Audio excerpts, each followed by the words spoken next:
It was my first day of high school, everything normal, nothing special. I reached the cafeteria and all the seats were taken. There I was, with my tray in hand, searching for an empty spot. After 5 minutes of wandering like a fool, finally, I found one next to a new classmate, Mark, a fairly ordinary guy, or at least it seemed that way. I decided to ask if I could join him because I really didn't want to end up eating standing. Mark accepted without hesitation, and we started talking about school, normal things. Then, for no reason, Mark asked me for my phone number. I, being someone who doesn't make a fuss, gave it to him without thinking too much. He said he wanted to hang out with me one of these days because he didn't know anyone and wanted to make friends. The next day, Mark and I began exchanging messages. Nothing harmful, he just seemed like someone interested in making friends. But then, one day, he brought up this proposal to meet at an abandoned house in the woods. I mean, what is this guy on? I was a bit worried, but I didn't want to seem like a wimp, so I told him I was in. The day after, he scheduled the meeting for 2 days later, at 10 in the evening, in complete darkness, in the middle of a forest. If I was worried before, now I was even more so. On the night of the meeting, when I arrived in the forest, it was very dark and I couldn't see anything. There I was, using the light from my phone to try to find my way. At some point, while I was in the middle of the woods, I heard footsteps around me. I thought they might be wild animals or something, and I tried to calm myself. At some point, someone grabbed me from behind. It wasn't an animal, but it was Mark, the seemingly normal guy. Then, other guys appeared, Mark's accomplices or whoever the hell they were. Instinctively, I started running into the darkness to try to shake them off. At that moment, my phone fell, and I was left in the dark. I didn't turn around to pick it up but continued running in the same direction I had come from. After half an hour of escape, my luck ran out. I was caught by this gang of lunatics, tied up by the arms and legs, and they put a piece of tape over my mouth. Then they forcibly dragged me into that abandoned house. When we arrived at the old house, they locked me in a dark, empty room, tied me to a chair, and nailed the door shut. I had never been so scared. I didn't know what to do. There was no way out, and I had no idea what these people wanted from me. I wasn't rich, and I had never crossed anyone. I couldn't fathom why I found myself in this situation, and the only conclusion I reached was that they had mistaken me for someone else. Perhaps when they realized their mistake, they would let me go, apologizing for the fright. At least that's what I wanted to believe. I was desperate. I didn't know what to believe anymore. All I wanted was to get out of there alive and return home. Just when I was contemplating these thoughts, someone opened the door. Just like in the movies, the police stormed into the abandoned house.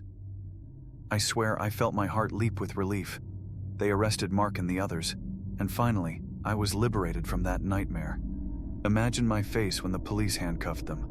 A sense of relief washed over me. I could finally go back home. From that day on, my life returned to normal, and I remained at peace, knowing they were all behind bars and no one could harm me anymore. Or so I thought. One day, a few months after the incident, I walked into the classroom and found Mark sitting there calmly, as if nothing had happened. I looked around, expecting some reaction from everyone, but nothing. Everything was normal, as if it were the day after a boring lecture. I sat there with wide eyes, wondering if I was going crazy. The professor droned on about the usual boring topic, while I tried to figure out why that guy was there, as if our encounter in the woods had never happened. I wondered again how people could return to normalcy so quickly. I was still in shock, but it seemed like no one cared. So, life in high school continued as if nothing had happened. My crazy classmate sat across from me, absorbed in his own affairs, as if the night in the woods was just a bad dream. After months, I had convinced myself that the incident in the woods was just a mistake, and things had settled with Mark. But one day, during the Christmas holidays, I was at home with my family. It was late, around 2 in the morning, and we were going to bed. At that moment, we all heard a window in the living room shatter. My dad immediately alarmed and called the police, and to protect us, he locked us all in his room so the intruder couldn't harm us. We heard footsteps slowly ascending the stairs.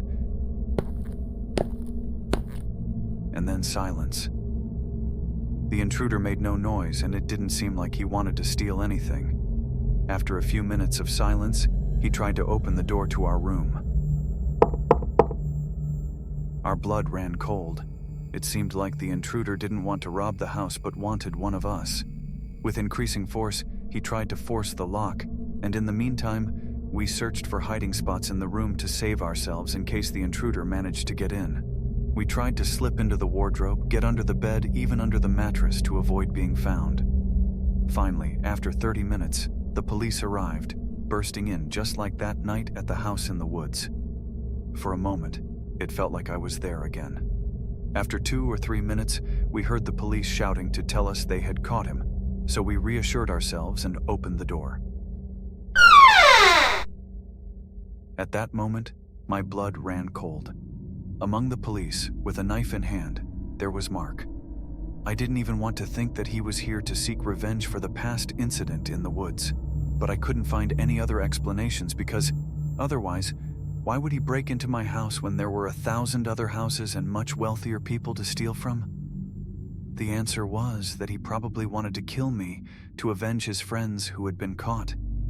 Fortunately, this time the police took him away, and he remained inside for several years.